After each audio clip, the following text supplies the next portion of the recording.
Welcome to our 2023 InTech Terra Rover. Starting right kind of in your back corner here, you get one storage compartment. As you pop that on open, flip it open, you will find, of course, first the power cord in there. You're also going to find your water hose. Inside of that water hose, you'll find an adapter for your short cord there.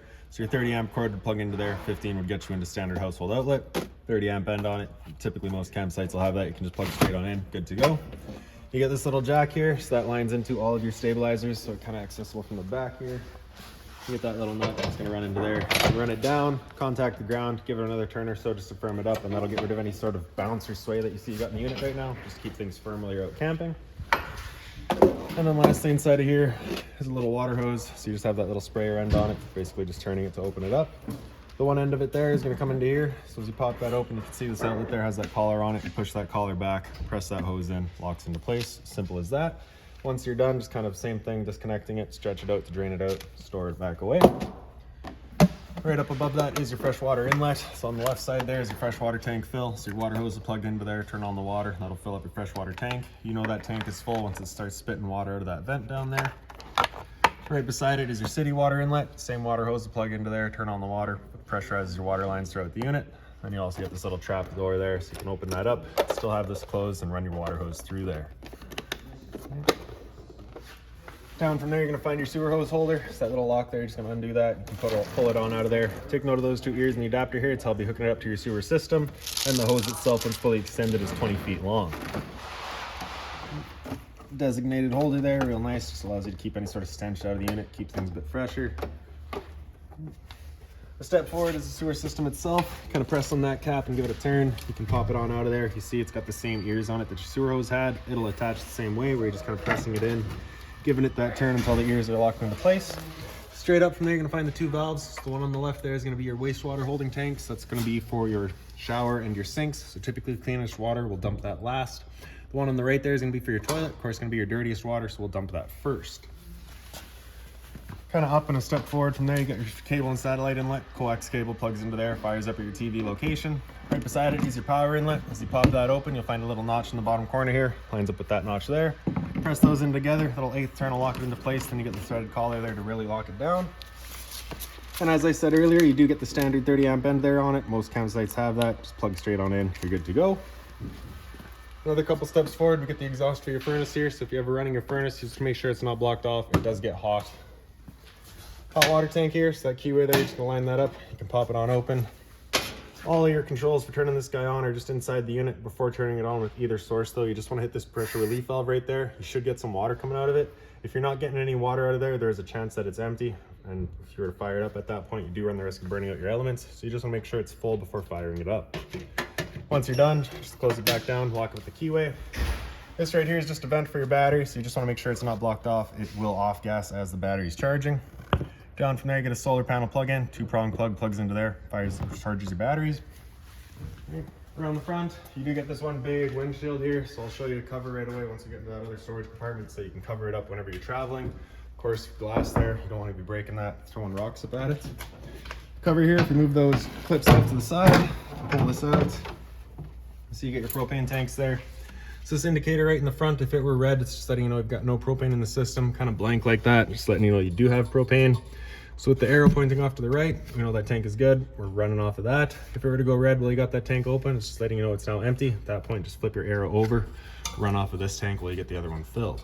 And then in front, you get your standard power tongue jack. So your light switch on the left there, and then the right, up is down, down is up. Other storage compartments here. I got a latch holds it open. Inside of here is where you'll find that cover. So on the top side, you get that welt. Just run it through that top channel. And then there's just a bunch of snaps to kind of secure it into place as well. Also in here is a little short table leg. So once we get inside of the unit, I'll be able to show you where this would go. We've currently got the long table leg installed. Just got the table up in the dinette position. That would allow you to take it down into the bed position. GFI protected outlet here. Straight up from there, you'll find your porch light. Above that is, of course, your awning. We'll open that up once we get inside. Another GFI protected outlet in the back here. Notice those two little knobs there. Those are for your little table that we'll find right back here. So as you open that up, same magnetic latch, red handle on the side there. You're just gonna pull that down. Then you can slide this on open. Once it's out on the way, it'll click. Just kind of like that. On the back side here, you get this propane hose. Just pull that on out of there, run it down the back, and then you're gonna connect right into there. So with that dust cap out of the way, you can push that collar back, attach your hose, get that collar locked back into place onto the hose. All right. And once you have it locked into place, you get a valve in the back there. With that valve opened up, you cannot undo that quick collar, so it's just kind of an added safety. All right, so now that the stove's all hooked up, you can come to the front to your knob there. You're gonna press it in. I'm just kind of rapidly turning it past light until it clears out the air, and it fires right up. Once you're done, just turn it back to off, let it cool down, then you'll be storing it back away. This tabletop right here, if we pick it right up and then out, take note of those two little holes in the back there. Those are gonna line up with your knobs there. Press it into place, and it just kind of sits down and locks into place. Once that's out, you then get access to your little cooler here. Since this is powered, it does become kind of a fridge, so you do have a little converter right there. It is all plugged in the back here as well. The power button there, and you can play with all your settings there as well. You can pull the lid right off as well, and it is dual hinged. So once you're done, you're just going to pick this guy up off the trailer, slide it into the back, and in the back here it has the same sort of knobs there to hold it.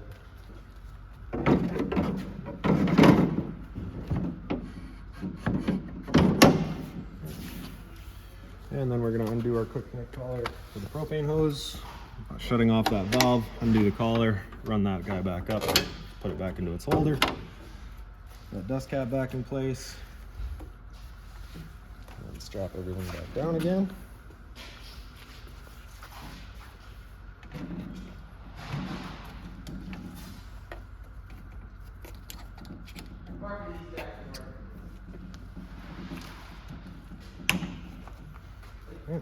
Once that's all secured, your latch on the left side there, you're going to push that down and slide it back away. There you go. And then in the back of the unit, pretty straightforward. Just kind of right up top there, you can see you do have a pre-wired mount for a rear view or observation camera. Now making our way inside of the unit, your door just pops on open. Right, just get the magnetic latch on the top there, just holds it open for you. The stairs, you're going to grab that step, pull it straight out, flip that latch up over, and we can make our way inside. First things first, right on the left, you get your fire extinguisher. That's standard. Pull the pin, point, and shoot. Straight up from there, we get all your light switches. The top left there, you get your main light switch. Does all your main lights. Everything else is pretty well labeled. Get all your accents, as well as the porch light there. Beside that is your awning control. So basically, you got your awning controls on the left side there. You got in, stop, and out. Press out, it'll make its way out. If it made it out 3 feet and that's as far as you want it, you can press stop and it'll stop right there. Once you're done, you want to bring it back in, you just press in and it comes back in. Again, you can just press stop. On the right side here at the top right, you get your LED light switch, so you get on and then off. Right?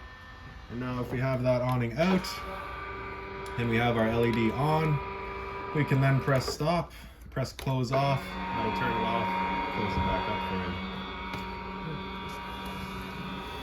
Power outlet to the side, as well as a little USB outlet below it, and then your entertainment area kind of above it.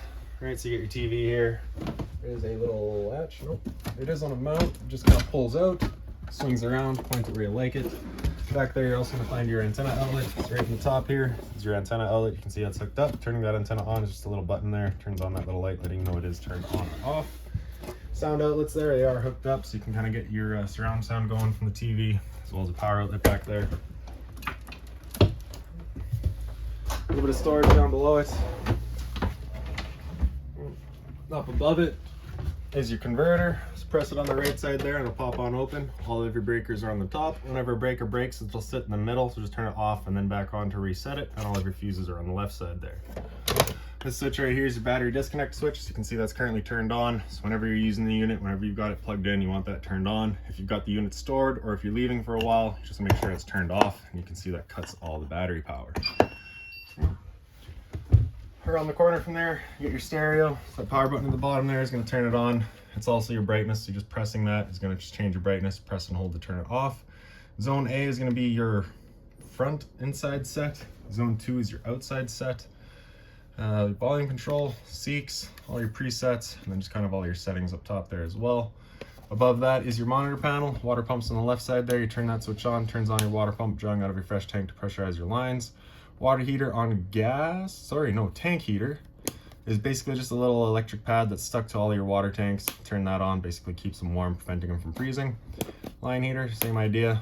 Your water heater, so that's going to be actually firing it up on gas. You can see that little red light there that comes on, letting you know the ignition sequence will start. Once that sequence is started, that light's going to go out. It's going to try that 3 times. If after the 3rd try it doesn't fire up, this light's going to come on and stay on. At that point, just off, back on to reset it. Stood right here, you can hear the click of the igniter and the whir of the flame. You know that tank is good. And then a water heater and electricity is just right beside that. Monitor systems up top, so you get battery on the left side, top left. So you can see we're currently 12.3. That'd be a full charging voltage. As it goes down, it'll show you 11.7, 11.2. Once it goes down below that, you're likely going to have things stop working. Fresh tank, as you fill that up, we'll go to a 1/3, 2/3 and full. Same idea for your black and your gray. Now we're on the front, right by the entrance there, you've got your carbon and smoke alarm. A little bit of storage up top here. Those are your 2 front speakers. I believe those are the ones that are set A. This control right here is your roof vent control. So you press and hold it open. It'll open up your roof vent. And then you've got your fan speeds, 1, 2, 3, and 4. That gets the roof vent going for you. Press it off. That'll just turn everything off and close it up for you. Blinds throughout the unit, pretty well all the same style. They sit where you leave them. Ready for them to go up, you just give them that little snap and they go for you. So your dinette here, as you can see, is currently set up as the dinette. If you were to take that table leg outside and bring that in here, you're just going to press that button down, and then you can turn this guy and unscrew it from there completely. Your new leg would then screw into there. As you tighten it down, you can just kind of hear that clicking. That's this guy just locking it into place. You cannot undo it. That shorter leg would then have the table leg held down, basically flush with below your cushions. You'd then be taking this back cushion here to fill in your dinette and create your bed. Access to your battery if you ever need to. You're going to get rid of these 2 cushions here. That panel right there flips on out. It's right down in there. Little USB outlets back here as well. As signified by that red handle, this is an emergency exit, so you pull that towards you, slide that wide open, hop on out. So again, storage on the top as well as above your kitchen. Kitchen accent light back there. Hot and cold water at the sink, of course. You do have stove covers right down in here, as well as the remotes for your stereo and your 2 TVs. A little bit of storage down here as well. So hot water tank access is right there, so if you're looking to bypass the unit yourself once it comes time, those 2 valves right there. So you can see we're currently bypassed, pointing towards the tank. That'll fill up the tank for you. Microwave here, as well as convection oven, so you can kind of do whatever you please in here. Pretty straightforward. Right up above that, you get your stove tops. The the flip up cover just flips on up. Turn that knob over to light, hit the igniter. You can see she fires right up. Once you're done, just turn it to off, letting it cool down. Then you can close that glass cover. Your fridge here, freezer up top, and fridge down below. So all your controls across the top there. So on the left side, you get your power button, press and hold to turn it off. Press it to turn it on.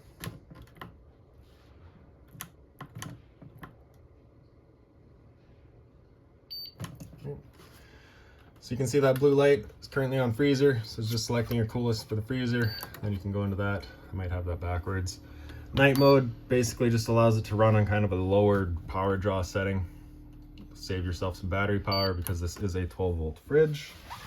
Down underneath it's just kind of a return air for your furnace. Just make sure it's not blocked off. Beside it is your LP detector. Propane's heavy there, it sits on the floor. This guy detects it, starts going off just like a smoke detector would. And then into your bathroom here. So your light switch is just right on the right there. Hot and cold water at the sink. Bit of storage down below it, just being mindful of your drains and your water lines. GFI protected outlet, test on the right, reset on the left. Same blind in here, thankfully. Straight up from there you get your roof vent, so just turn that knob to open it up. And then in the back corner you get a little button there, turn on the fan. Bit of storage here as well.